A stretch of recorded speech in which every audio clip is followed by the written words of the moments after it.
Hi and welcome to another episode of the Getting Things Done podcast from GTD Nordic. I am Morten Røvik and I'm here with my friend and colleague Lars Henriksen. Guten Tag, Lars. Guten Tag, Mr. Morten. Good to be back once again and looking forward to sharing this special episode with our listeners and viewers.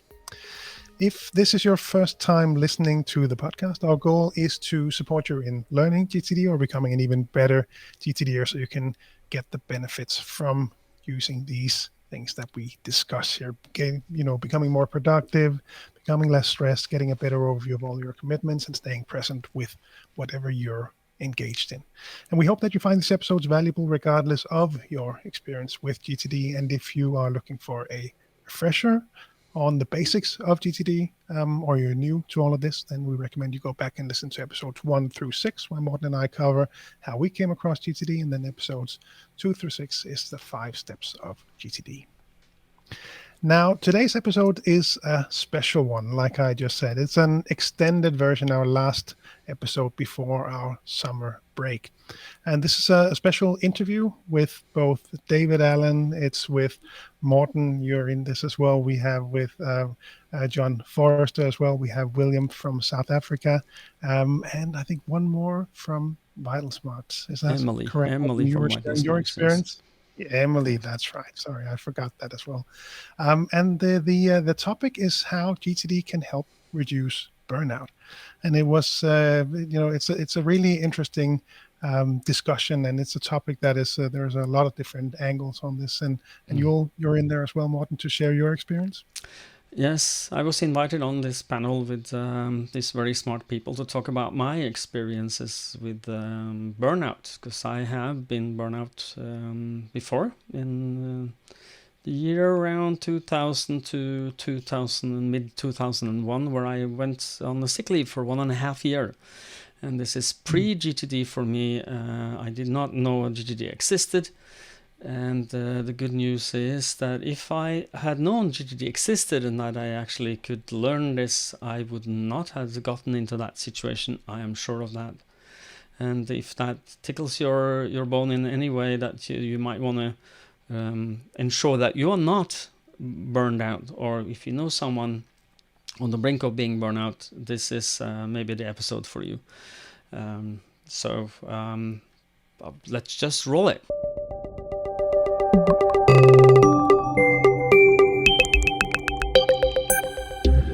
Hi everyone, I'm John Forrester, here to introduce our topic and the panel that David Allen will be discussing it with.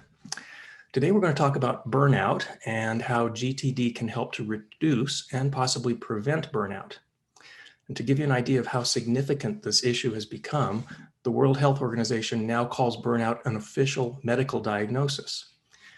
It's a result of chronic workplace stress that has not been successfully managed and is characterized by 3 dimensions: feelings of energy depletion or exhaustion, increased mental distance from one's job, or feelings of negativism or cynicism related to one's job, and third, to reduced personal efficacy. So burnout has been on the rise for years. You've all heard about it quite a bit, I'm sure, even before last year's shift to remote work and the challenges of the pandemic. But in 2020, there was a noted 35% increase in prescriptions for anxiety, depression, and insomnia medications. 68% of those prescriptions were filled for the first time. So it gives you an idea of what the slope is, or the increase in the amount of burnout that's going on. In 2021, this year, more than 91% of employees say stress is impacting the quality of their work and life. So today's discussion was inspired by a thread in our trainers forum about how GTD can help to reduce that stress that leads to burnout. At this point, I'm going to turn it over to David, who will introduce the others here, and we'll get started. Hey, beauty before age, Emily Gregory, by the way. Now I can attest, a longtime friend, senior person at Vital Smarts, our partner for exclusive training in the US of GTD. And Emily is really a huge champion of our stuff. Wonderful lady, highly articulate, as I'm sure you will hear. So Emily, I'm raising the bar for you there. Okay, so highly articulate and probably one of the busiest people you would ever meet, and she could tell you a little bit more about why and how and whatever, but as well as being a physician and a trainer and involved in senior management of a very successful and fast growing training organization. Emily is a wonderful person to have in our network. So Emily, delighted to have you around. And then I don't know, age or beauty, William or Morten. I don't know which one we should go first, or who's going to take the ball for that. Let me go, William. You know, William is just a delightful partner that we have structured our training and coaching work with in South Africa. William happens to be a practicing psychotherapist as well, so he's going to bring that to the table with, you know, hopefully some perspectives from the more clinical side of what burnout might sound, look, and feel like, and, you know, potential resolutions of that or ameliorations of that. So William, delighted to have you here. And Morten, God, I don't know how long we've been hanging out, Morten. And Morten has quite a background that, you know, if you did Morten's memoirs, you would say, wow, you know, amazing, this guy made it through all of that, you know, in the great shape that he's in, given all of that stuff too. So Morten, I'll leave it at that. So a quick introduction by each one of you, like what you would like this audience that's listening to this to know about you. So Emily?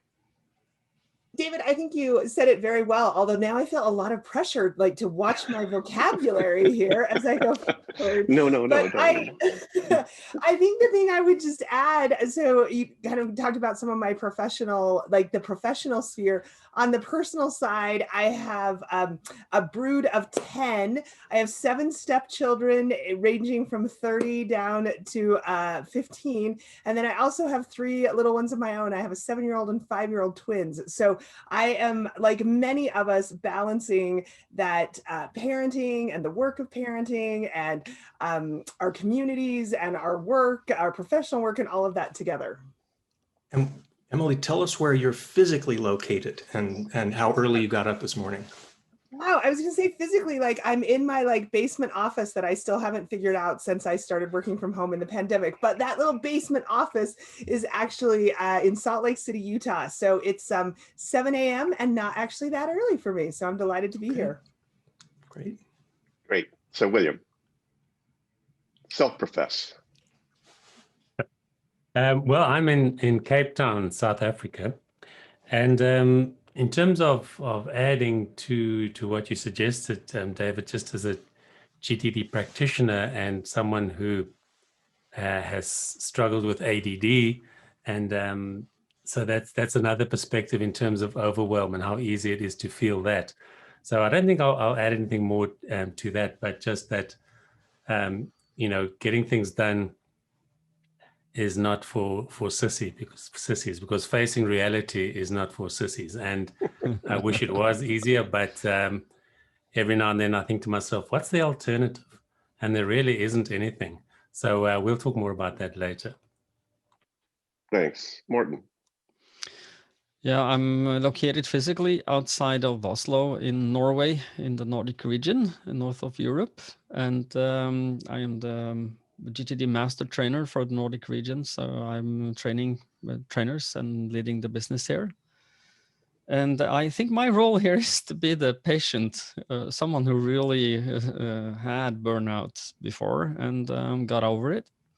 And I'm happy I have my psychotherapist with me here. So, William, can I cry on your shoulder today? I think I leave it with that. Thank you. Thanks, Morten. Well, let me start with, you know, John gave you the sort of scientific or the official definition of burnout that has shown up in the medical annals anyway in the US. William, let me toss it to you as a psychotherapist, and maybe to also to both of you as well, you know, Morten and Emily, but how would you define burnout in terms of how you've experienced that or how you see people experiencing that might be additive to the sort of official definitions of that? Or would you just add more story to it? I think there's a thing to differentiate, and there's so many different ways to talk about this, but to talk about fatigue or tiredness. So if we're tired and have worked long shifts, we know that rest will help. A good night's sleep, maybe a day off. But burnout is something more psychological. One could even say psychospiritual, where there's a weariness, where no amount of rest helps. And in terms of what will restore us and sometimes sleep, can be just a sign of depression. So sleep doesn't cure or doesn't help us. So burnout is sort of accumulated weariness or fatigue that our normal activities won't necessarily shake. So we need to have things like hope. We need to spend time solving other types of problems, like in a hobby or recreation. Getting out in nature will help, but we need to be able to deal with the situation, because that brief break from it isn't really going to help, because it doesn't take long before the burnout accumulates again. So I think that's one of the things I would say, that there's a definite psychospiritual component to that, which is more than just perhaps long hours, although long hours can also do it. Right. And Emily, respond to that, or give your own, take on that. Yeah, so let me pick up two things that I liked in what actually John's original definition from the World Health Organization, and then this word that I heard William use. So John talked about one of the 3 definitions from the World Health Organization as being reduced efficacy. But I liked what I heard in William saying it's about hope, right? And lack of hope. And for me, and those that I've seen, I think that really is the difference between I'm tired and I'm stressed, and when it sort of tips over into I'm burned out, because you get to that place of burnout and you're like, and it's never going to end, and there's nothing I can do, and I'm so stuck. Like I have no sense of self-efficacy that I can change this. I have no sense of hope that it will ever be different. And that for me is what really characterizes that difference from just, oh, I'm really busy and I'm really stressed and I'm really overwhelmed, to I am just flat out burned out and starting to shut down because there's no path forward for me. It's so I really liked William using that word, like lack of hope. Yeah, and weariness. That's it's a rich term, really. Morten, respond or add. I would like to, if I can, I asked John silently in the chat to share something with you. And what I would like to share is a PDF that we got made of what's called the Yerkes-Dodson's Law, which is what you see on screen now. For those of you who don't have a screen, we will be brief with this. We will not use a lot of time, but it's a curve. It's like a dromedar hump. And where you have the x-axis is the stress level, and then the performance level is the y-axis. And it builds when you have too little stress or not a lot of stress. You're not engaged. You sleep. You're not there. And then you get a little more stress, and you get up in the morning. You get to work. You feel that people want you to deliver something that gets you out of bed. Your commitments gets you out of bed. But if you then you get to what we call the stress-free productivity level, where you are having the right amount of stress, where you get up in the morning, you get things done, you're driving your Ferrari down the road, you feel the wind in your hair, and you feel it's a little scary but fun and experience. But if you go, you continue that analogy, continue drive your Ferrari down the road, this gets a little too fast and you're losing control, then you will start stressing. And in GTD, you will overcommit yourself. You don't have overview, you don't have control. And if you live in that too long, and that is what I would call chronic stress. If you're in too much stress too long a time, it becomes chronic. That's the first signs of burnout, and you will get burned out over time, and then you have a breakdown at some point. And I've been in that black area, and at some point today, I'm sure I will share my story in the black area, which is not a fun place to be. And the story here is that I wouldn't have been there if I had GTD when this happened. So thank you. Thanks, Morten. I'm going to give you guys a little bit of my story and then a question about that. As you're talking, there seems to be a difference. I experienced a time in my life where I really ran off the rails, and they put me away in a mental institution, and I had to sort of work my way back out of that situation. which was quite, I'd say traumatic, but it wasn't weariness. I was like totally on to try to get out of what I'd thrown myself into or what I'd found myself into. So it was more of a traumatic experience. A mentor of mine who actually taught me karate at one point in his life was so stressed he went catatonic. He said it was one of the most freeing things he ever did, was to give it all up and to just be in that peaceful unconscious state, though he was conscious. He was just catatonic. So that's kind of the extreme. Morten, I don't know if you went that far in terms of that edge. And there wasn't a weariness on my side, or maybe not even on the other side. It was just too much. And when too much happens, oftentimes there's a traumatic or dramatic or catastrophic kind of relationship to that. So is there a continuum about that stuff, or is this a different thing we're talking about? Be curious your perspectives of that, because I'm sure, William, you've run across people that suddenly had traumatic experiences happen, and then either went off the rails or went somewhere else that you wouldn't necessarily would say weariness. It was just like total stress, in a situation, survival, maybe psychologically, if nothing else. Yeah, I think probably lots of different ways to think about that, but we call it depending on, I'm not sure about your situation, but we talk about a manic defense, where we, in the face of threat,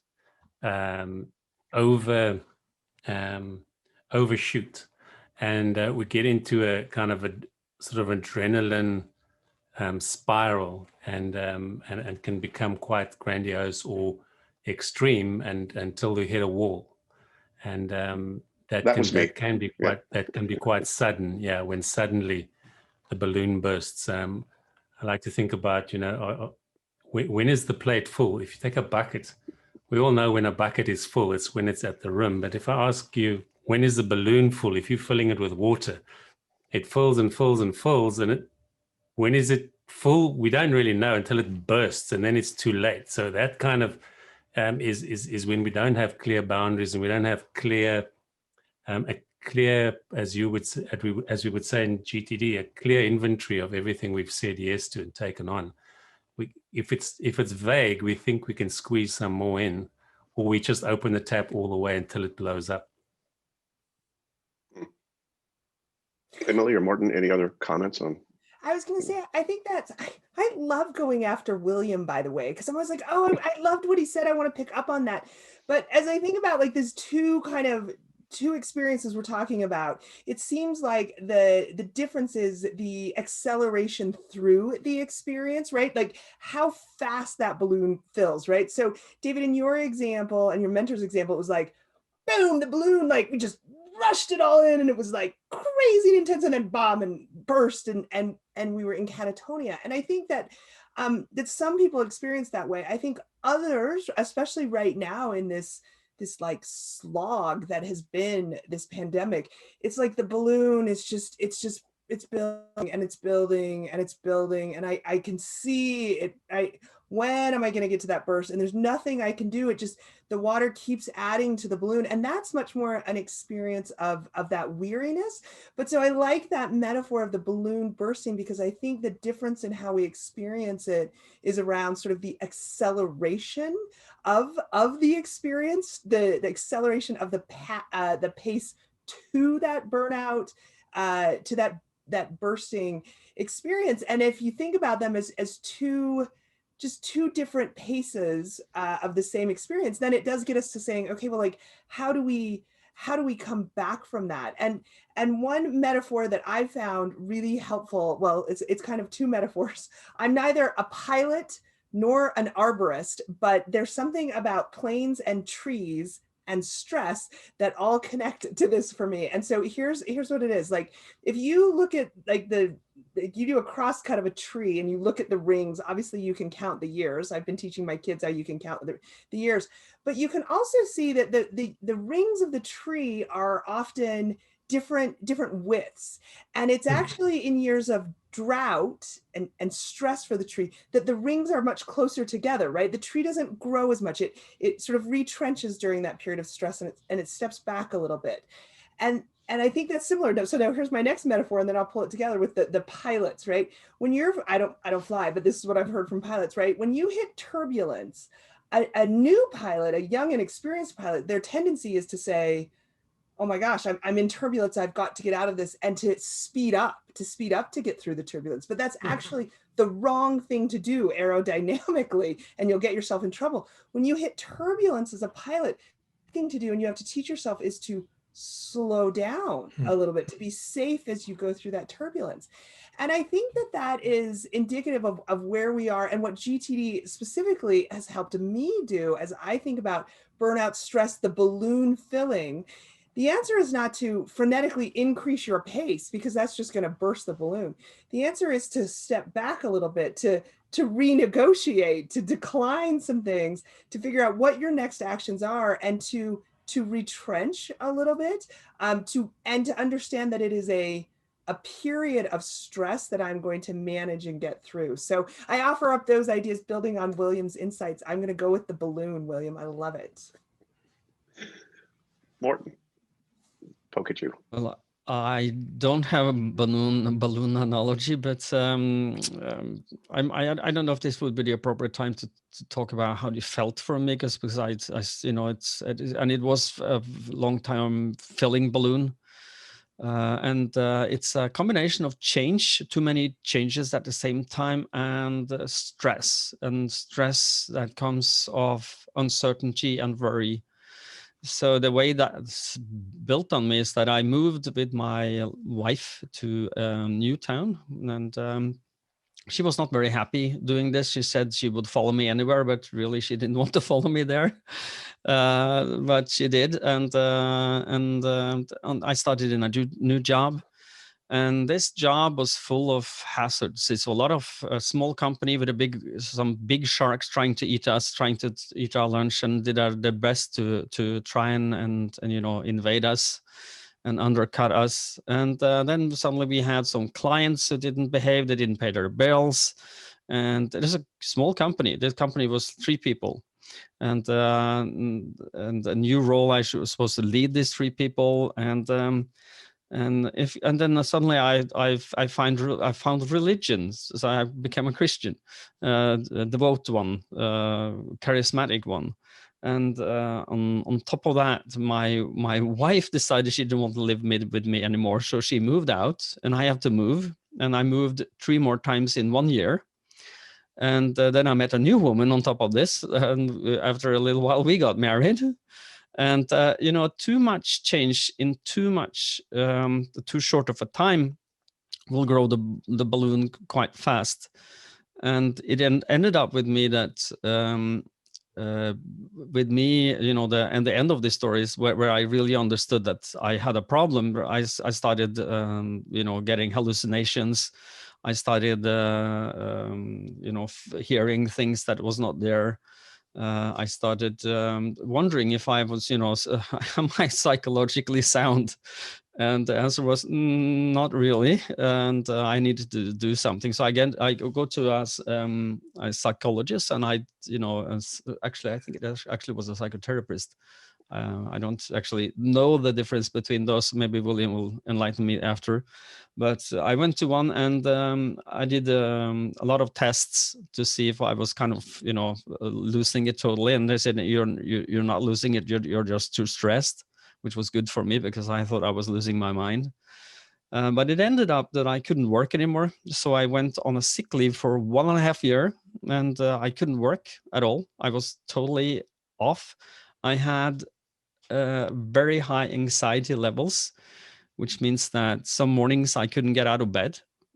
I just sat in one of the corners. I got out of bed, but I sat in the corner of in the bedroom crying, and it was really dark, mentally dark with me.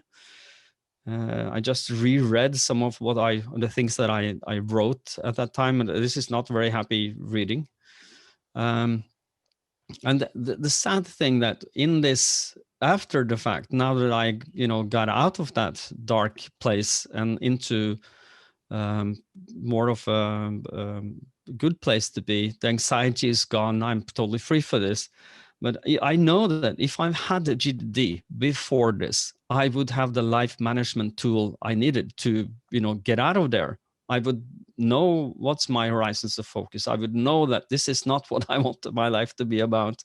And I would take in some clear steps. I would quit my job before it got that bad. I would maybe not marry the second time. I'm sure my second ex-wife would not be happy to hear this, but this might be the consequence of that. And but for anyone who's in that dark place, just start emptying your head. I tell I have clients. I'm a coach, a GTD coach, and I coach my clients. I tell them, just start writing things out of your head. Just get all your worries down, and tell yourself you will look at it later, and it will help you. I see it works like a charm. It's so simple. And then after the fact, decide what you need to do and organize in a system your brain trusts, and look at that system every now and then so that you feel good about it, and do things. Move yourself in some direction and you will feel a lot better. So that's my story in a nutshell. William, what would you characterize me? Can you give me therapy now? No, I don't need therapy now, but what would be your insight on this story? Yeah, I would just say welcome to the human race. Thank you. And I think we all experience those in various shades. I would say there's two types of suffering, and I know that the sort of first noble truth of Buddhism, not that I'm a Buddhist, but is that life is suffering. But there's two types. There's unavoidable suffering, and I think the world is experiencing a lot of that. And those are the vagaries of health and vulnerability, illness, loss, pressure.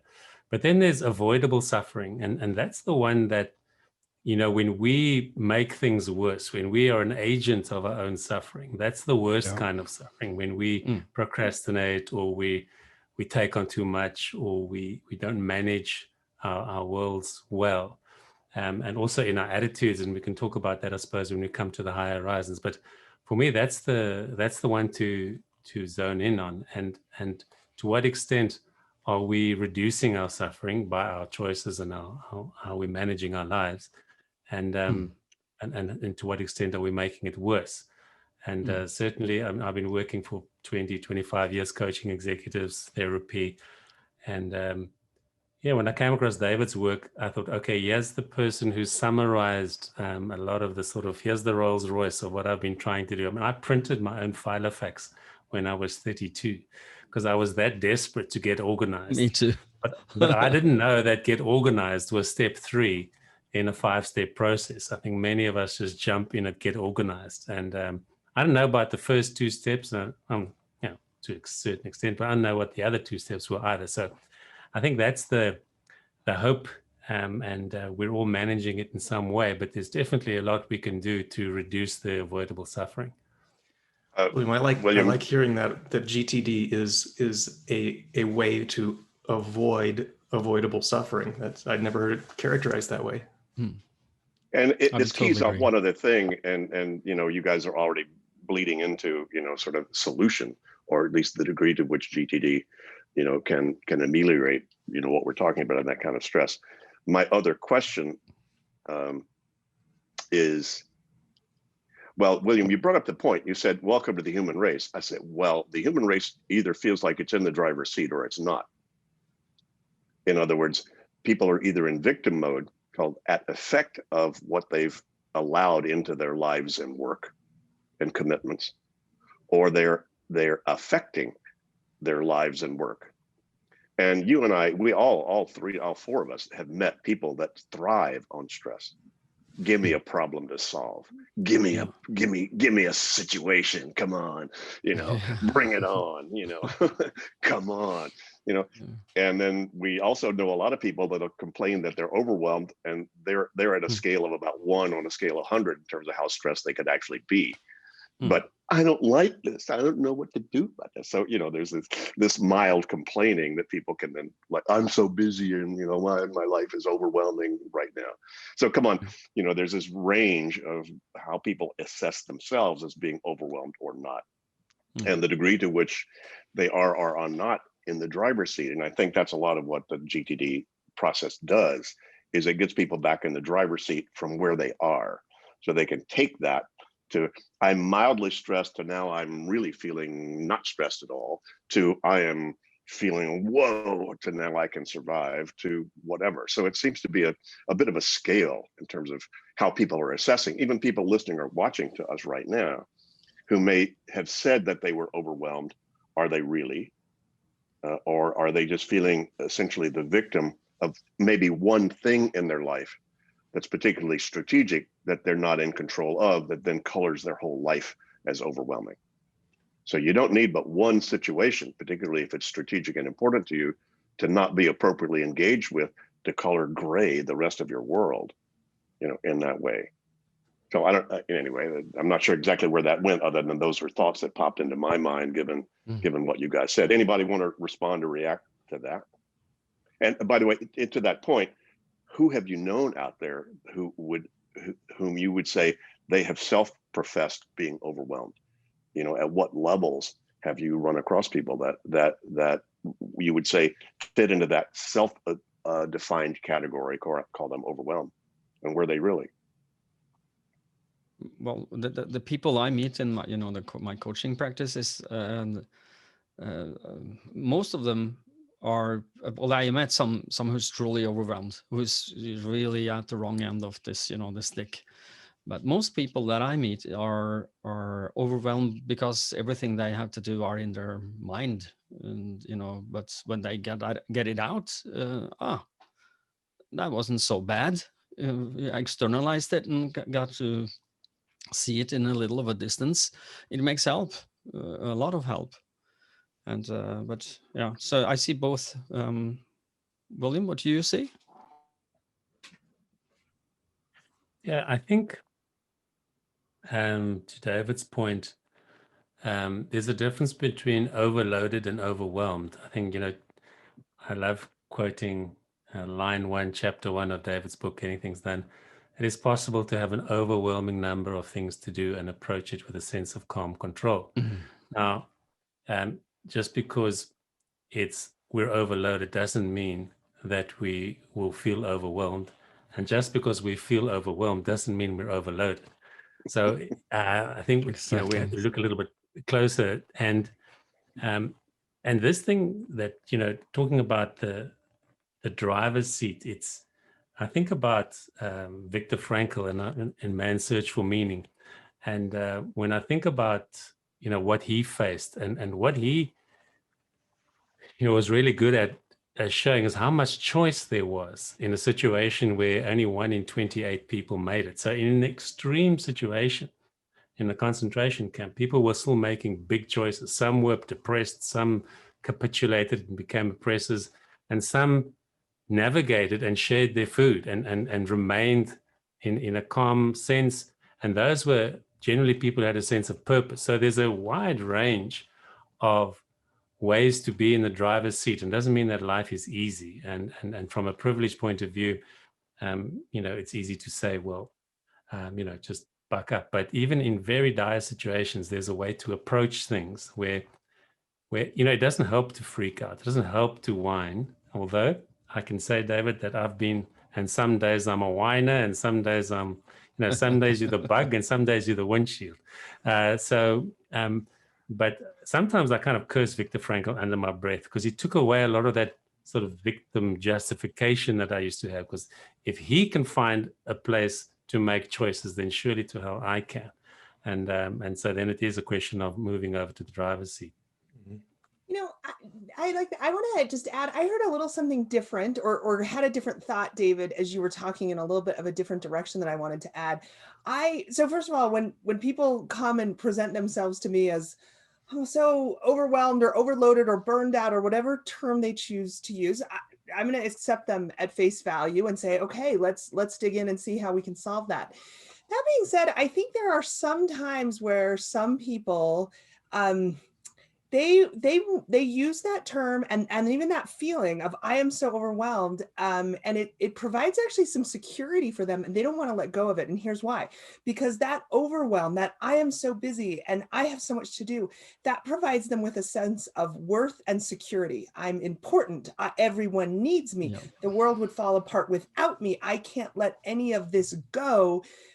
because I'm so important. And they're not saying it that way, but I think there is for a subset of people, and I, I can be honest, there's a little bit of that for me. When I get really busy, I'm like, I'm amazing. Everyone needs me. Look at my inbox just flood because I'm the only one who knows the truth, right? Or whatever it is. And it can be ego fulfilling, that overwhelm, and therefore a little hard to let go of. I find this specifically when I'm talking to people about a concept I love from GTD, which is, right, you can do, decline, or renegotiate. You have 24 hours in one day. You can only do one thing at a time. So here's your choice. You either do, decline, or renegotiate. And when you push on people on that renegotiate and that decline, there can sometimes be that sense of, well, like, if I don't do it, no one else will do it. Only I can do it. And that's hard to let go of sometimes. And so therefore the task, they don't let go of the task. So again, I don't want to dismiss people who come and present as, I am overwhelmed and I am burnt out, because I believe in the stats that John shared at the beginning. I believe there is burnout. I believe this year particularly has been very challenging, but I also think we have to really look at ourselves and challenge others to look at themselves and say, why are you holding on to this? Like, what does that do for you to hold on to all these things? Great point, by the way. And I see a lot of people actually, if you read some of the new research, how depressed people are getting now working from home, that they don't have as much to do. They're not commuting. It's like, oh my God. And even though they didn't like necessarily the structure they were in, now they have no structure. So in a way, you go, wow, I'm a lot freer now. But a lot of people are going, wow, I am now totally in jail because I'm 24/7 on. I can't separate personal and professional anymore. I can't separate family and job anymore. They're all blended together. And wow, now I have a lot of freedom. And a lot of people, maybe it's 50-50. A lot of people say, wow, now I have the freedom to sort of structure that the way I want. And a lot of people are going, Yeah, I think They weren't ready for freedom.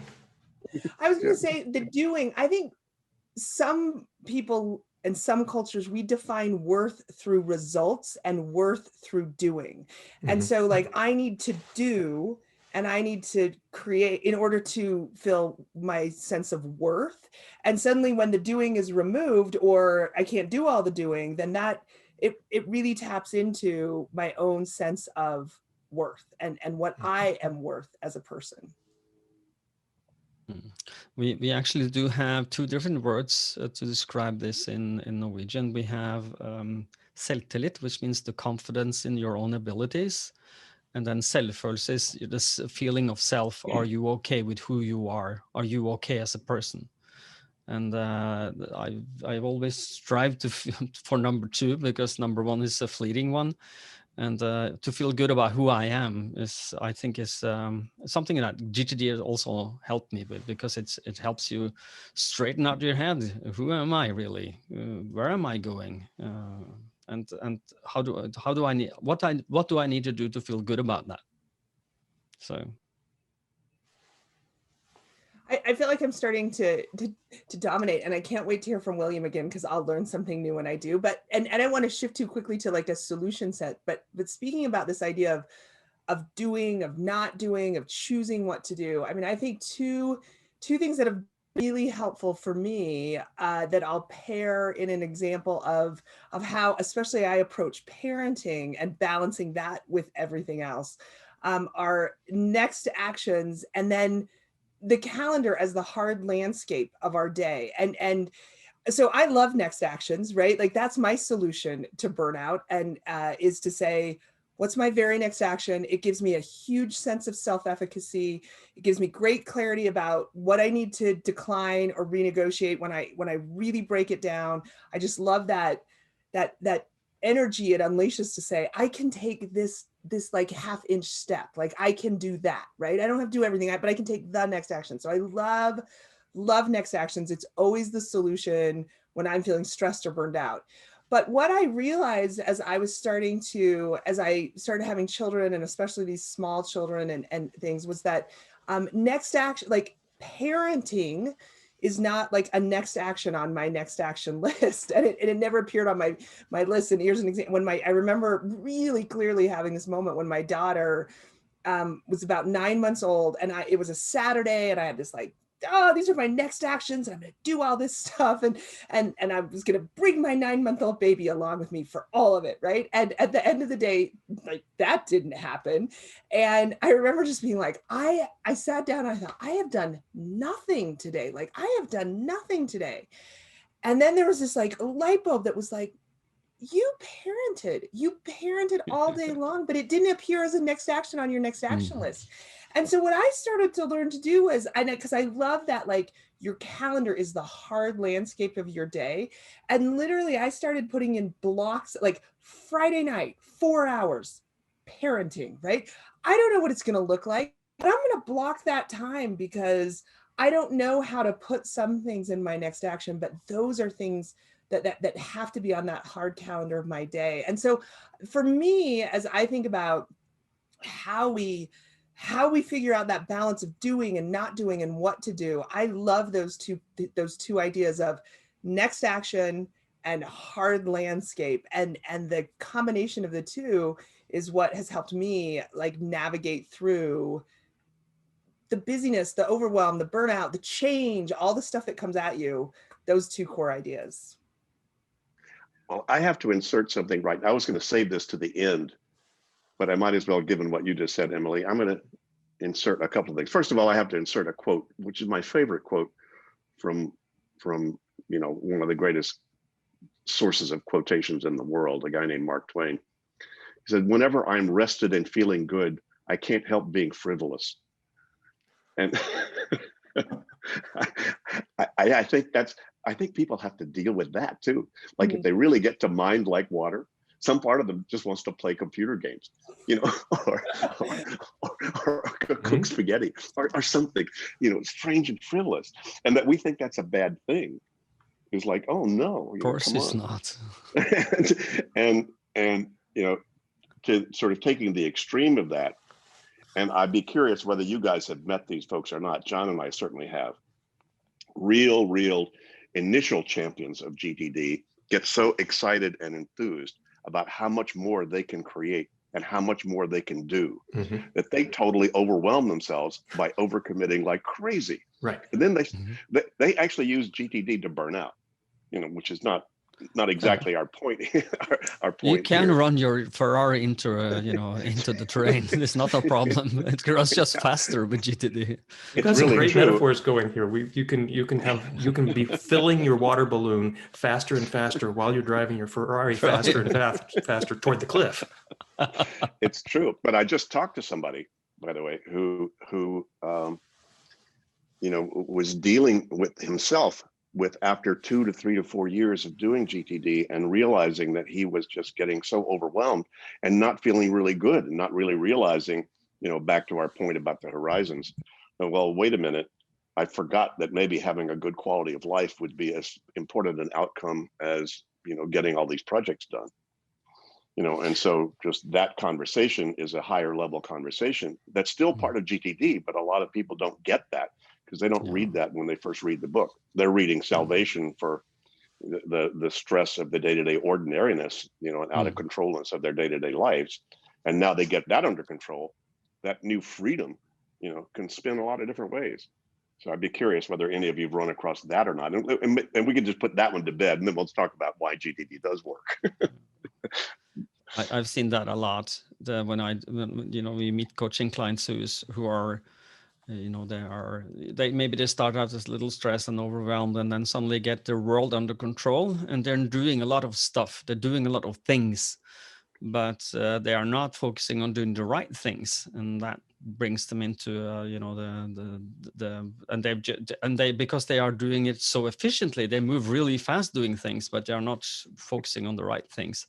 And if they don't put, and I don't know if the other people have seen this in the wild, but one of the things, if you do not put yourself on your horizons of focus, what is my life purpose? Why am I here? What do I want to achieve? If you don't do that reflection, you will not be able to counteract that by saying that, well, gee, Morten, do you really want to drive that fast, or you want to relax a little now? Do you think that the relaxing might be good for you? Yeah, maybe. If you don't do that, you will run your Ferrari off the road and into a balloon or something like that.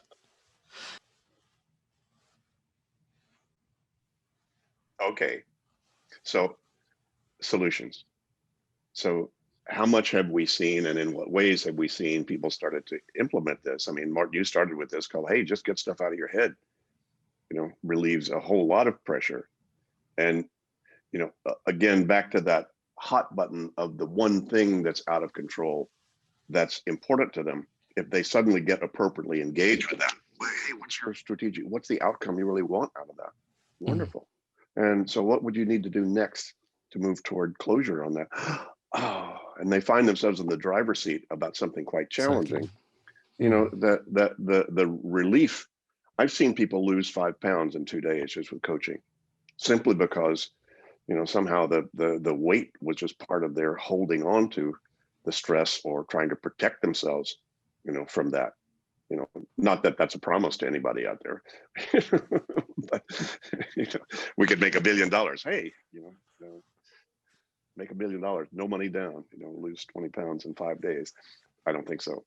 But the truth is, you know, I'm sure we've all seen fairly dramatic consequences of people who did these, what seem like very simple things, and they are simple things, but can have quite transformational results. So any case studies or war stories or any that either of you, any of you folks want to maybe bring up or share about that, either from your own experience or experience of the people you've been coaching or working with?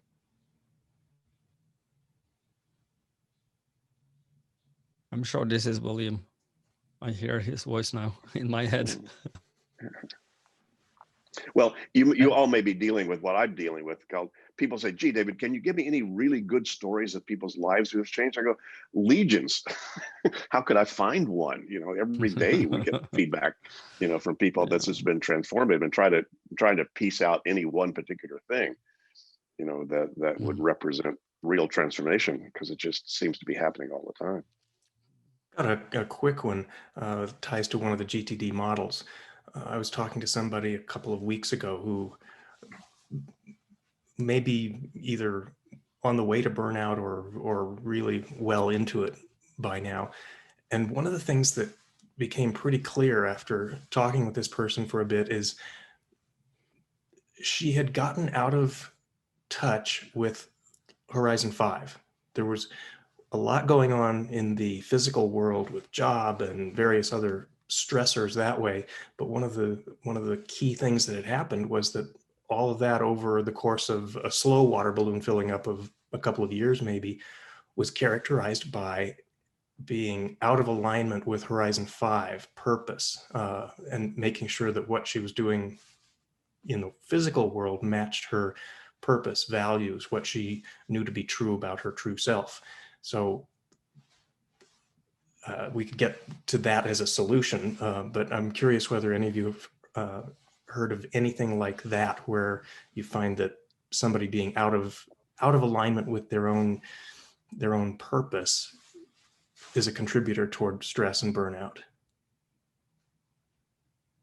I would probably come in here with that, John. I've been thinking, you know, that how much we have on our plate, what our calendars look like. I'm starting to think that there's a direct cause and effect relationship between our purposes and our principles. And what we perhaps haven't noticed are the shadow principles or the shadow purposes, because just because something's a purpose or a principle doesn't mean it's noble. So there might be a shadow principle like never disappoint anybody. I am what I do. The vision of myself is I'm always helpful. I'm a can-do person. So sometimes it takes a little bit of uncovering what has caused this sense of overwhelm or burnout. And sometimes there's a blind spot in the purpose and the principle running their life. So for myself, you know, I don't like to disappoint people. Maybe there's a principle of avoiding conflict. So are rather internalized than, and I know, Emily, you guys are great at crucial conversations in terms of dealing with those kind of things. So the more I think about, the reality that the X-ray GTD dashboard brings is which principle, what's pulling my strings, and that can make me rethink about, I've got values, but sometimes those values are not very functional.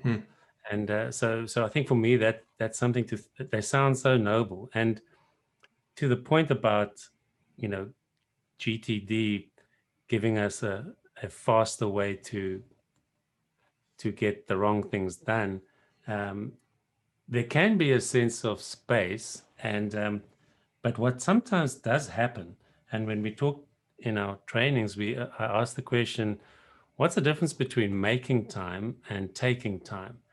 And there's often a conversation backwards and forwards, and people will use those concepts in different ways, but I've sort of wanted to ban this idea of making time, because there is no time machine. We cannot make time. We can only take time.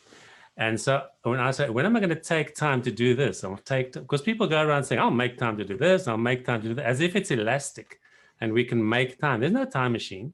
So when we say, when are you going to take time for that? No, then they're starting to trade, and they start, okay, let's be a lot more humble about, our abilities, and let's be more realistic about the fact that time is finite and we have to take time to do things. And when we've got that dashboard, that famous GTD fully populated lists of our commitments, that can be a shock. It's like, wow. And then I will ask them, are those things real? You now have 72 next actions, and you used to make a little to-do list of 12 things. Are they all real? And really they are. And that is sort of a kind of a wake-up call of what they've said yes to. So that's, I've seen that happen quite a lot. And the other question, I'm going to ramble on a little bit, but the question also we ask is, can you say yes without saying no at the same time? And people go backwards and forwards. And the fact is, every time you say yes to something, you've said no to something else, because we're relatively large, slow-moving particles. We're not subatomic. So we can only be in one place at a time. And so if we've said yes to something, we've said no to something else, either rest or sleep or something else. And so when I think of myself as struggling to say no, actually, I struggle to say no up front or consciously. And so that's a little bit of a light bulb moment for people when they realize that they actually don't struggle to say no. They struggle to say no up front. And then they either say yes unconsciously no to other things, or they'll say yes and drop the ball, which is another way really of saying no. I don't know if anyone has seen this before. For those of I you love that. who are listening now, I'm holding a big red button with the words "no!" exclamation mark, and let me push this. For the last time, no.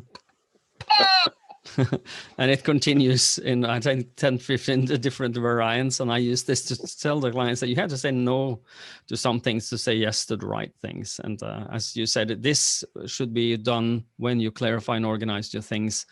And the only way that you can do that with the good conscience is to know what's valuable for you. What's my life purpose? What's my principles?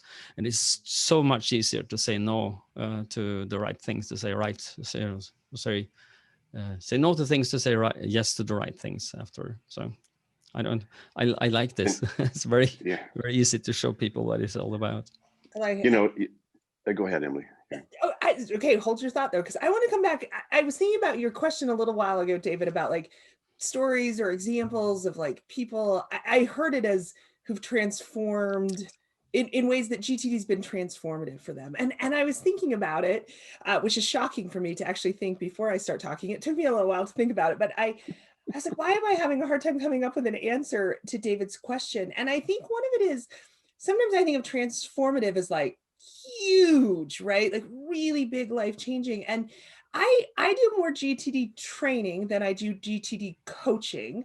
And consequently, the people that come into a training class, at least in the US where I'm doing it, they're in their organization and they've signed up, or someone said, hey, you should go to this. And sometimes they're in a level of distress, but sometimes not a huge level of distress. And so it's not going to be this huge transformation. But I think about it this way. I read a book years ago, kind of a funny book by this guy named Dan Harris called 10% Happier. And it was actually about his experience with meditation. But I loved the way he said, it's not that it transformed my whole life, but this practice of meditation makes me 10% happier. And I think for a lot of people with GTD, I mean, I do think there are people that it is truly light, dark, complete transformation kind of thing.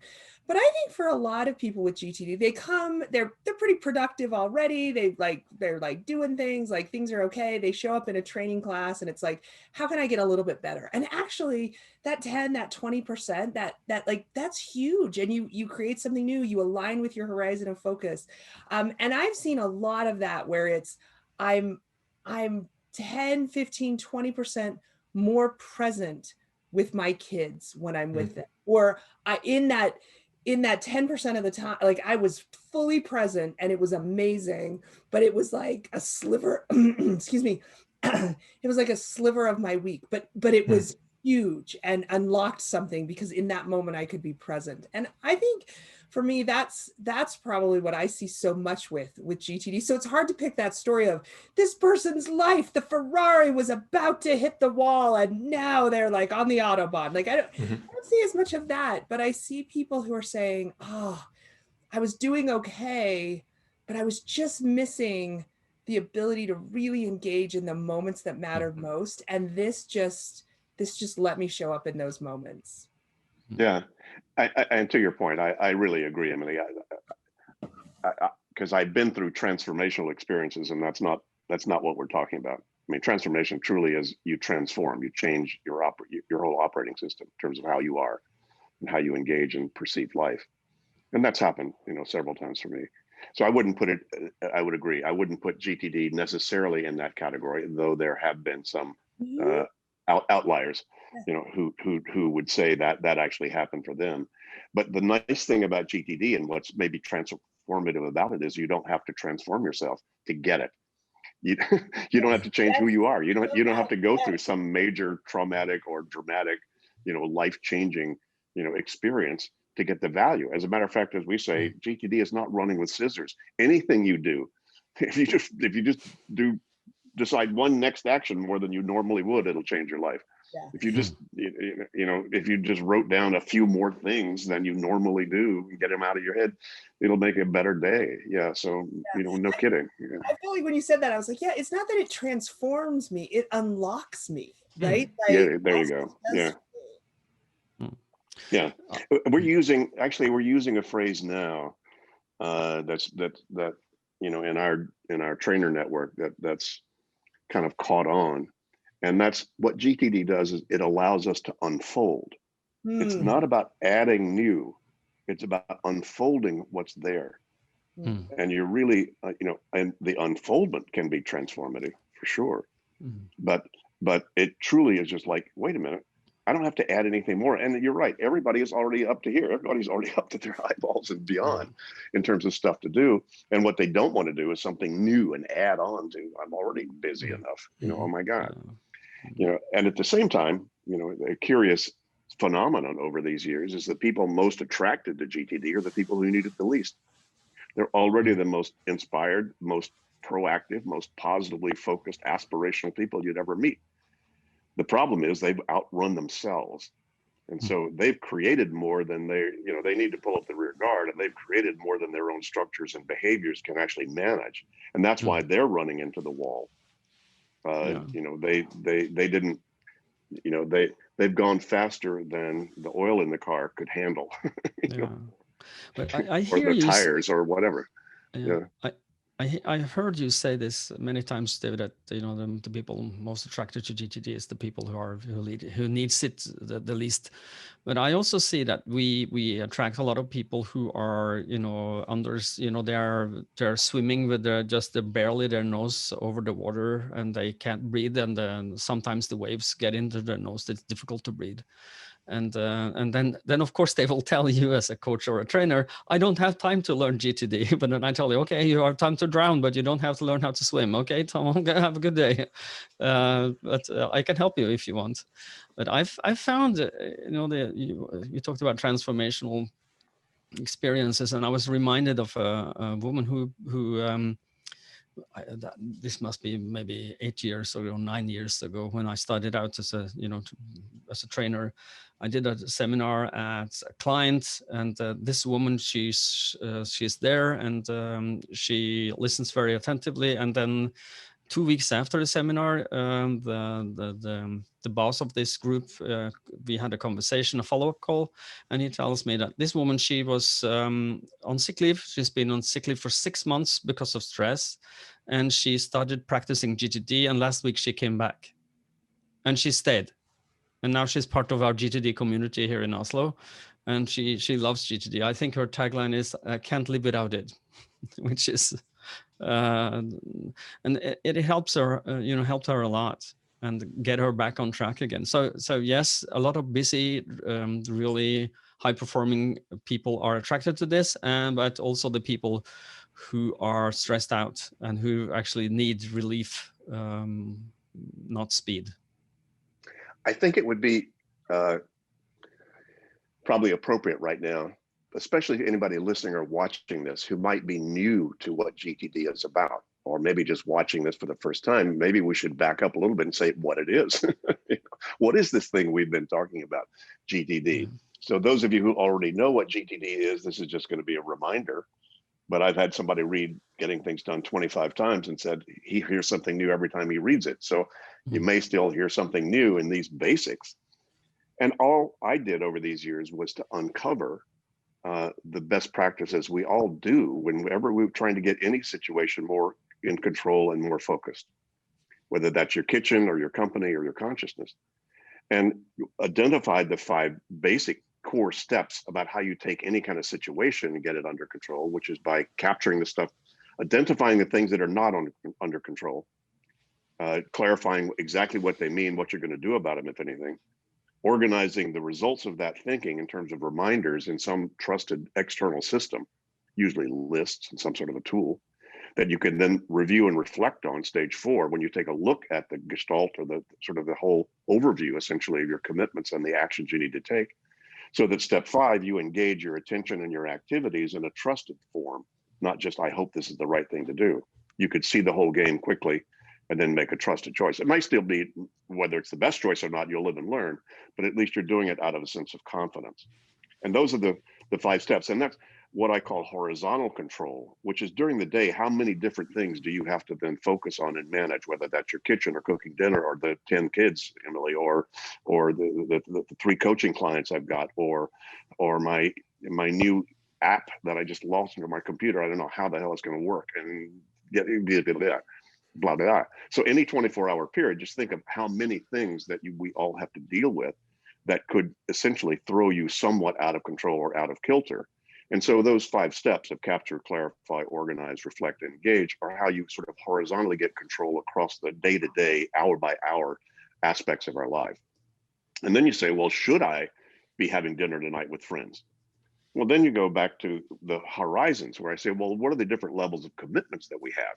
And we've mentioned the horizons there, and we've identified 6 of them. You know, the top one would be what we call Horizon 5, and then Horizon 5, 4, 3, 2, 1, and then ground level. We do the sort of European elevators that don't have a first floor is actually the second floor in American terms. Anyway, so ground 1, 2, 3, 4, 5. The top level would be purpose and principles. You know, you guys talked about that, and that's sort of the big why. You know, who am I? What really matters to me? And then you have the level of commitment. Okay, if I were really doing that successfully, what would that look like in the long term? And that would be your vision, essentially, a long-term horizon of ideal scene. Here's what I'm going to look down and feel like if my life is wildly successful in the future. Then you come down to the level 3, which is what are the things I need to accomplish, you know, over the next year or two that are going to get me to that vision. Goals, objectives. Most organizations would be the level that they have organizational goals and, you know, operational plans and so forth. Then you come down to level 2, which are all the things you need to maintain so that you can get there. How's your health? How's your sales? How's your staff? How's your technology? How's your relationships? How's your fun factor? How's your energy and vitality? And all those are the things, both organizationally as well as personally, you just need to maintain so that you've got an engine and an enterprise and a mechanism that actually can get you where you want to go. Then you come down to all the things you need to finish about all those things. And those will be what we call projects, Horizon 1. All the things you need to complete that you can't finish in one sitting, but you can finish probably within a few months or within a year. Get tires on your car, get your kids into the school that they need to begin next, hire the vice president, research the new mobile phone service you might want, fix the tooth that hurts, decide whether you want to adopt or not. Those are projects, right? Those are the things that most people, in our experience, have 50 to 100 of those. And then you have all the things, the commitments to all the stuff you need to do about any of those moving parts of any of those other horizons. Emails you need to send, stuff you need to buy at the store, stuff you need to talk to people about, stuff you need to surf the web about, any of that. And that's where the real doing happens. And those 6 horizons, golly, over all these years, I would have loved it, gotten simpler than that, but I couldn't. All of those have very different content, and all of those impact our decisions about the rightness, as you mentioned, Morten, you mentioned, are we doing the right things? And a lot of those have to come back up to, well, what are those different horizons that you have commitments about? So that's what I call vertical control in a way. There's also vertical control of how do I control a project, which we call the natural planning model. But I won't go into that detail about it. But that was that's 75 years of my experience, folks. I just canned into about 3 minutes in terms of what I've discovered. That and you can't, it's bulletproof. You can't punch a hole in that. That is how you get your kitchen under control, by noticing what's not in control, by deciding what it means, organizing the spices where they go, the dirty dishes where they go, looking back and reading the recipe, looking at your time, and then pulling out butter and melting it. You just went through the 5 stages of how you got control of your kitchen. You just do the same stages in terms of how you get control of your head. What's got your attention? Write it down. Decide what's the next action, what outcomes you're committed to about that. Park the results someplace you trust. Step back and make sure you review the contents of this external brain that you build that keeps track of all these commitments at all these different levels. So you're making trusted choices. Folks, bottom line, 2 bottom lines. First of all, stop using your head as your office. It's a crappy office. It doesn't work. You will over and under react to life as soon as you have more than 4 things on your mind you're trying to keep track of. That's cognitive science now. I just discovered that on the street 35 years ago, and you built that in as a huge part of this methodology. But now it's you can't fault that. That's the truth. You will not take a test as well. You will not be as present with your kids as well. You won't be able to do anything as well if you're still using your head as a way to try to manage the reminders and organize and manage priorities and relationships between all the commitments you've got. Wrong answer. Won't work. The other thing is, our mission is to create a world where people perceive problems as projects. In other words, get in the driver's seat and don't let yourself be at effect very long and being victimized by the situations you find yourself in. And outcome and action are the sort of core elements of this is about. It's about that's what productivity is about. What are you trying to accomplish? How would you like to feel? What would you like to produce? What's the action step you would need to take to make that happen? Those come from 2 different parts of your brain, by the way.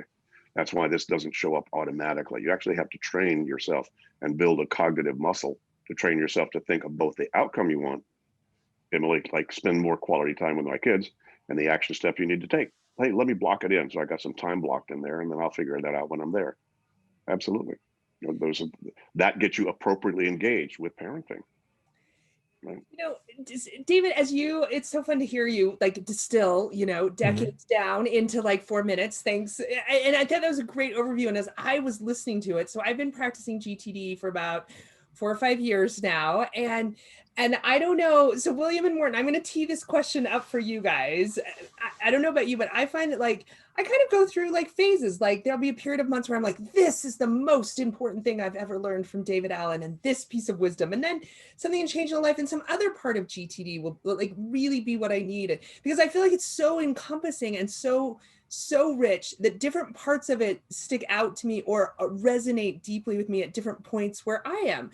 So I would be interested in, I'll share mine, but I'd be interested, William and Morten, like for where you guys are right now, like what's the thing that's really like, what little nugget of GTD is really coming to the forefront of your mind, even as we practice all of it? And I'll tell you what it is for me right now, something I learned from David years ago, and it comes between it's in the clarify stage. But part of the problem when we first start capturing everything, and especially David and I were talking in this conversation about capturing every idea that comes into your head, like you can capture a lot of stuff. And then for me, somehow, especially when I first started practicing, the idea of capturing it, of writing it down, it gave it a concreteness and a weight that it didn't always deserve, right? It was like, well, if I've written it down, then it must be something I have to do something about. And we were talking about the different parts of clarifying, and right, as you think about like the 6 things that we learn in clarify, you can do it now, right? 2 minutes or less, you can do it soon, right? You put it in your system, you can delegate it, you can file it, you can incubate to think about it, and you can trash it. And David, I don't even know if this was just a flippant comment, but you made it and I stuck it in my head and have kept it there, even though I probably also wrote it down somewhere. But it was, you were like, no, I probably trash about 90% of what comes out of my head. And it was so freeing to just think like, oh my gosh, all these ideas, I capture them, but that doesn't mean they're good ideas. It doesn't mean I have to do anything about it. Capturing doesn't give, excuse me, capturing doesn't make me obligated.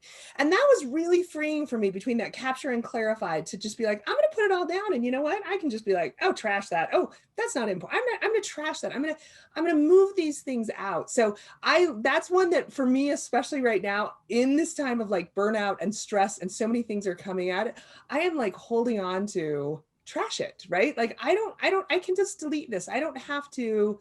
Just because something exists outside of my head does not obligate me to do something, right? Like to deal with, like I can trash it. So that's an idea that really is sticking out for me right now.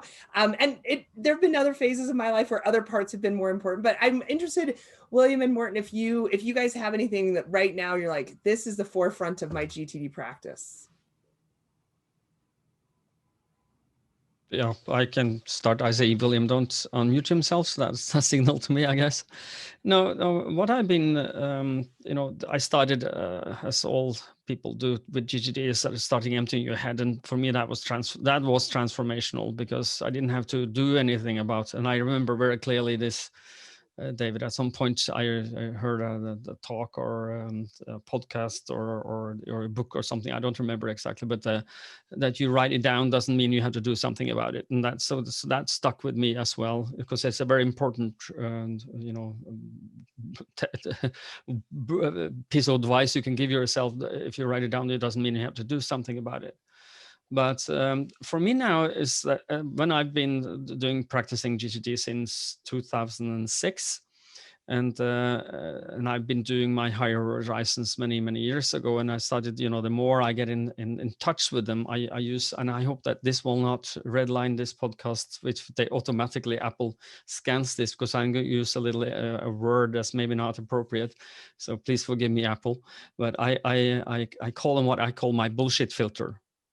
And this is something I learned from my son. He taught me this word. This is slang. My son is now close to 18 years old. He'll be 18 in September, but before, I think it was maybe 12, 13, he used the word seriously, and with a little slang. But seriously, are you going to do something about this? Seriously.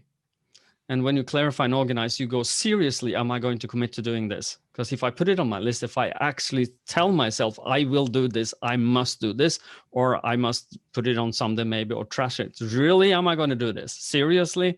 And calling on that bullshit filter, it makes it a lot easier to say no when you need to. So William, over to you. Thanks, Morten. I see your filter's gone up, David, because I've heard David on 2 occasions say 80% of what he writes down doesn't make it onto his list. Now it's up to 90%. And I specifically asked David and about growing. this. Yeah. And I must say, Emily, to your point also, it's like, just because I wrote it down doesn't mean it even has to make it into someday maybe. Now, so what am I doing well? Or, well, I think I look at it a little bit in reverse. When things are not going well, what am I screwing up? And where am I falling off the board? What I noticed is that when I was busy clarifying, and clarifying is when you've written everything down and you're going to decide, are you going to do this or not? And the 2-minute rule suggests that if you can do it in 2 minutes, when you're busy getting this thing to 0, it's better just to do it. But what I was doing is, it was just a clever way for me to avoid stuff. So I would put it on my to-do list. And so I was just putting stuff on my to-do list because I didn't feel like doing it. And I was avoiding the decisions. So now I'm a lot more ruthless about, if I can do it in 2 minutes, do it already. And so that simple thing was just a clever way, which I was avoiding doing things that would be quick. So, but uncomfortable to make the decision, or an uncomfortable thing to do. So sometimes it's kind of a humble error that I'm making, kind of very basic error. And sometimes it's a more philosophical error about, why am I really here? And what am I valuing? Am I valuing harmony, or am I valuing realism or authenticity? And so sometimes it's up in the higher horizons where I have to ask myself, what is making things so difficult for me? So it can really vary. So the other thing I would like to say, that I've spoken about this before, the stall warning, when I've captured everything, clarified it, and organized it, there's a sense of relief. It's like, wow, it's in a system. And so the sense of overwhelm kind of drops. And if I don't move on to the reflect step, then I can have a false sense of safety. And it's when I look at it, it reintroduces the correct amount of pressure, or positive pressure, or appropriate pressure. And so when I feel lazy or avoidant, it really helps to look at the list and to look at what's on the dashboard, what's on my plate. And that can sometimes wake me from my slumber, or like, okay, I've heard many people say they can work under pressure. And if we have everything written down and we can look at it in advance, it's a way to bring the pressure to today, not in 2 weeks' time. So sometimes that reintroduction of pressure helps me to get past my high levels of inertia that I can have. Hey, thanks, actually, all of you. And those of you listening or watching this, we could take anybody who's a GTDer and probably have lots of different things to say. I have to say that because you guys were talking about, because you write it down, you don't have to do it. If you don't write it down, it doesn't make room for the really good ideas. So you can't dismiss externalizing thinking. That's why journaling is a very good psychological thing to do, especially people who might be feeling overwhelmed or depressed. There's nothing better than just take a journal and just empty, everything. I've kept journals for years. I never go back and read them. Maybe when I do my memoirs, I might, but meanwhile, it's truly just another version of sort of a way to let go of stuff to make room for whatever's new. But if you don't write them down, they're taking up cognitive space, cognitive real estate. So you need to keep the real estate clean. So just a comment, an addendum to what you guys were saying about that. What else? We're getting to closing time here. John, any other poking questions you want to ask, or any other final comments that any of you would make? John, go ahead and take it away. I had a list, of course, before we started this. I had a list of different angles on this that I was going to bring up if I needed to kind of prompt you all. And you have covered, one way or another, all of you have covered everything that was on my list. So either you dictated the list into my head yesterday afternoon, or somehow we're all just in sync that way. But we've covered all the things that I was hoping we would cover, and even more. This has been a really rich discussion. Can Yay. I make just one last comment Of course. about a topic we haven't spoken a lot about, and that is worries. A lot of people worry about, the future. Where am I now? Corona doesn't make it easier, and one of the things I found, that was very interesting for me to hear about is that our friend and colleague, my partner in Finland, Jukka Backman, he's a trainer there and a coach. And he was very open about this, so I'm sure he will not mind me telling this. He's also said this publicly, is that he had a time of his life a year or more ago where he really had things to worry about. And I mean, the family health, both his own and the family health. This a child that was not doing well. He was also not doing well, and he said he made a list of things I worry about, and just write everything down and say that you stay there until next time I look at you, but I will see you at least once a week, and if I start worrying, I will write you down again. You go on the list. But when you put things on the list, it's kind of like, people don't believe this to be true, but if you write things down, tell yourself, I worry about these things. Put them on a list and promise yourself you will look at it later. It will dissipate. It will go. It will leave you for now, and you can concentrate on what's in front of you, whatever you find meaningful to do in the moment. And then you can revisit that if you feel like it, or it moves into your brain and say, okay, this is all the things I worry about. Can I do something about this? Is this within my control to do something about? And if the answer is no, then maybe you should try and let go. Maybe you should just let go of what you cannot control. You cannot control Corona. You cannot control the world economic situation. You can't control your family. You can't control your kids. You can't control your health. The only thing you actually can control is the way you think.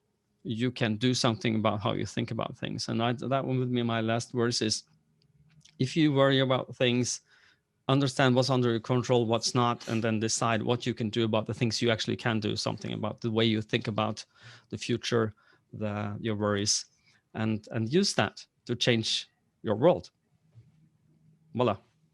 Thank you. Great stuff. Let Emily, me just... final. Okay, sorry, Emily, you go.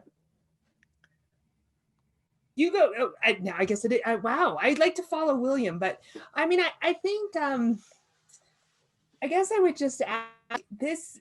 It's like this stress, this burnout, this overwhelm this year, it is real. It has been hard for so many people. And the messages and the questions that we're getting, like, they are coming from a place of deep anguish sometimes, right? Like this has been crazy and unparalleled, and it is hard. And I always try and be real. I want to try and be careful about saying, like, here's the answer, because I don't want to dismiss the pain and the anguish that people are feeling and the stress and right. And it is what you said, David. It is pretty simple. The understanding of it, I guess I would say, is pretty simple. Like, David did a great explanation of GTD. I can usually explain it in about 5 minutes in a pretty clear way. Like, several times I feel like on this podcast, we've said, like, it's pretty basic. You capture everything, you clarify everything.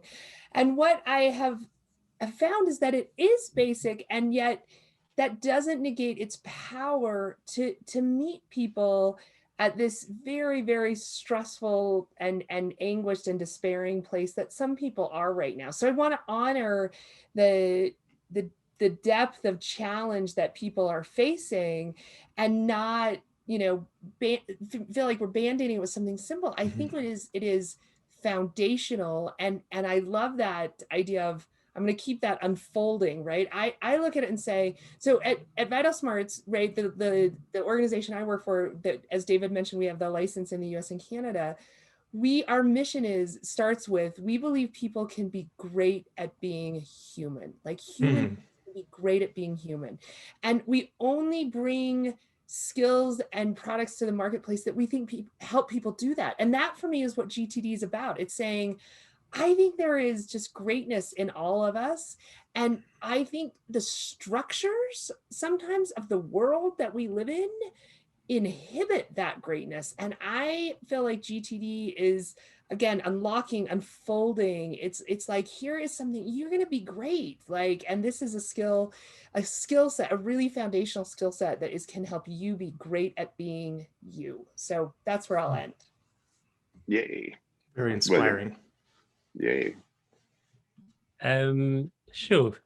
Just when we were talking about the bigger picture, I was thinking about Anna Maria, who would say, "What race are you in? You got to decide what kind of race are you in," and that's kind of one of those broad topics, David. And I also remember something you said: if people don't realize that there's more to do than can be done, they need either psychological or spiritual help.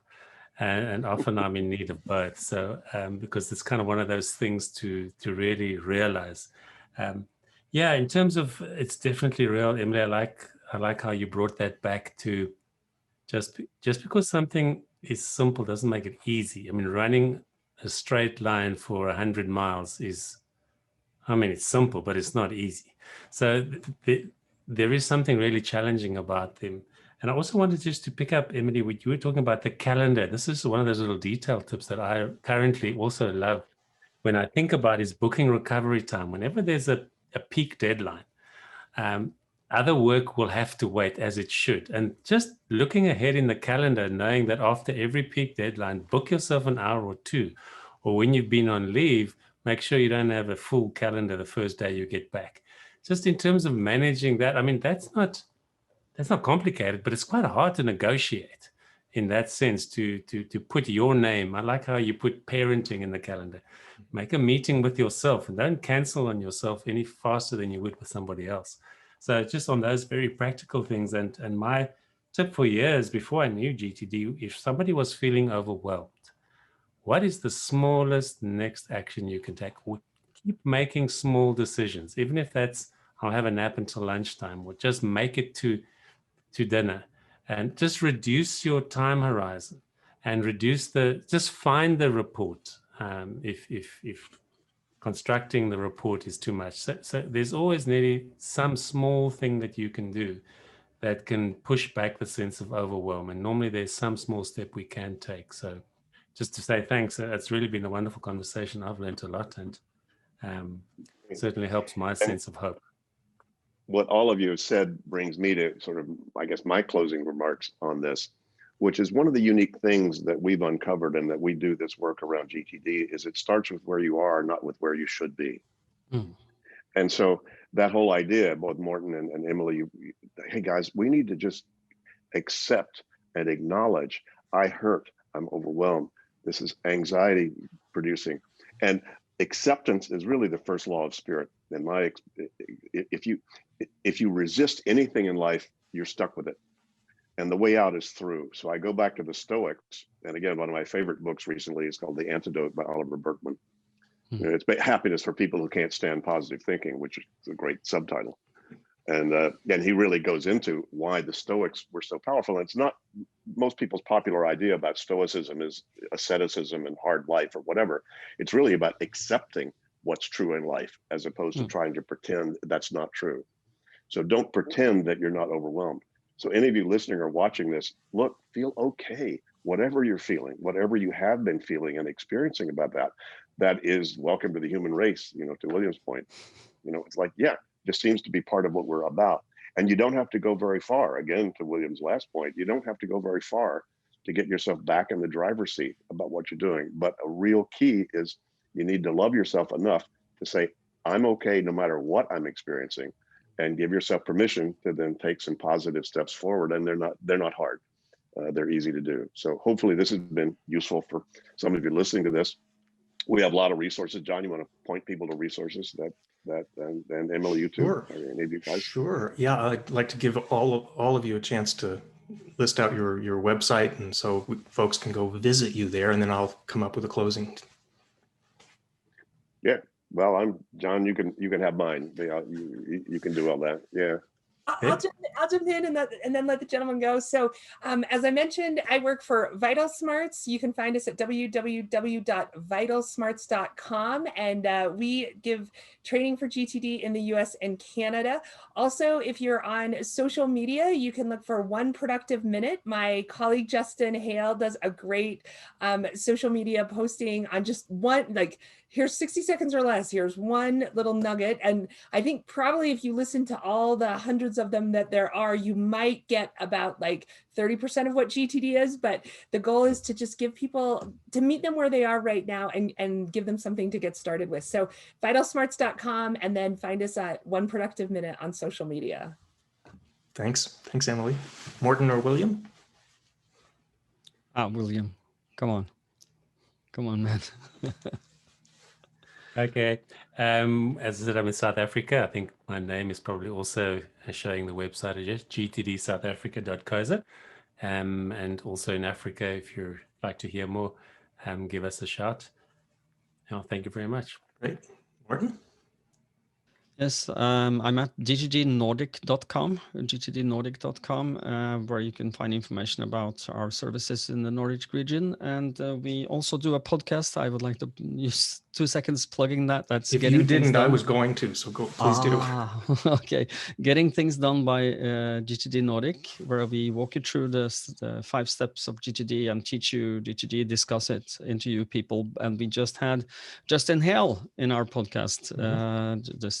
He released, I think, last Wednesday.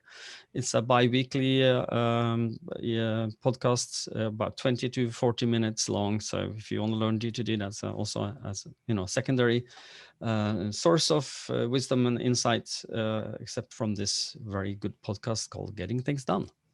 So I think that's... And it's an English language podcast, unless Justin learned how to speak Norwegian since the last time I talked to him. No, he did not. No. Okay. And we are very proud. We have more than 100,000 downloads, and we are super happy. So and growing fast. Yes. Yeah, great. Well, gettingthingsdone.com, that's the place to go to find out more about David, GTD, and get connections to all of the resources and partners that we have. And as my closing, I'd just like to say we talked through this about what we say yes to and what we say no to. I'm really grateful that all 4 of you, when I asked you about this a couple of weeks ago, said yes. And so thank you for that. Thanks for having this rich discussion, and hope we'll have another chance to talk with all of you before too long.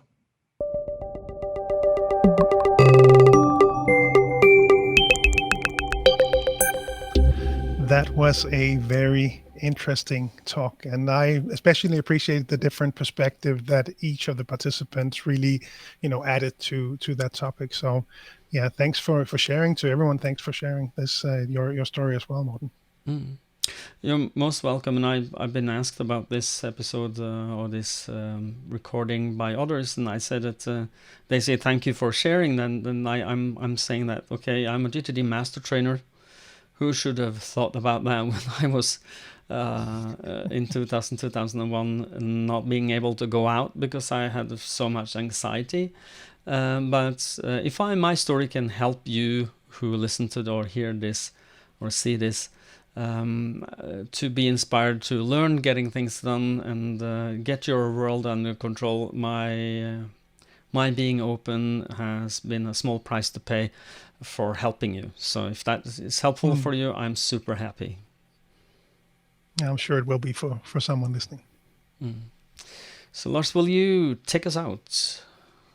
Let us do that. Let us know what you thought of this episode. So this was obviously an extended version, longer than we usually go. We placed this here as well as sort of a longer episode for those, so you have a bit more time now to listen to it, because our next episode will be around mid-August. And we always wrap up these episodes with a quick reminder to head on over to gtdnordic.com GTDmasterClassRetreat.com. That's where you'll find links to all of the country websites for the GTD partners in each of the Nordic countries. And on each of those websites, you will find all of the articles about GTD, the newsletters, links to social media groups where natives from each of those countries discuss the different tools and how they use the methodology. So head on over there, where you will also find all of our offerings, both the speeches, the coaching, and the seminars, both physical and virtual. If you are looking for GTD courses in the US or Canada, vitalsmarts.com is the place to go. And if you're looking for coaching in the US and Canada, GTD Focus is where you'll want to head over. For everyone else, head over to gettingthingsdone.com to find your local partners. And lastly, as always, we really hope that you find these episodes valuable. I look forward to hearing from some of you what you might have picked up from this episode. You have the email in the show notes. Let us know what you thought. And we really love making these episodes. We hope that you benefit from them. Share this episode with a friend or a colleague if you think this would be beneficial for them. And as always, if you have time to give us a rating on iTunes, it really helps the discoverability of the podcast. So thanks to those of you who have already done so. Yes, indeed. And until next time, stay safe, stay productive, and avoid burnout. Have a great summer, everyone. Take care. Have a great summer. Bye-bye.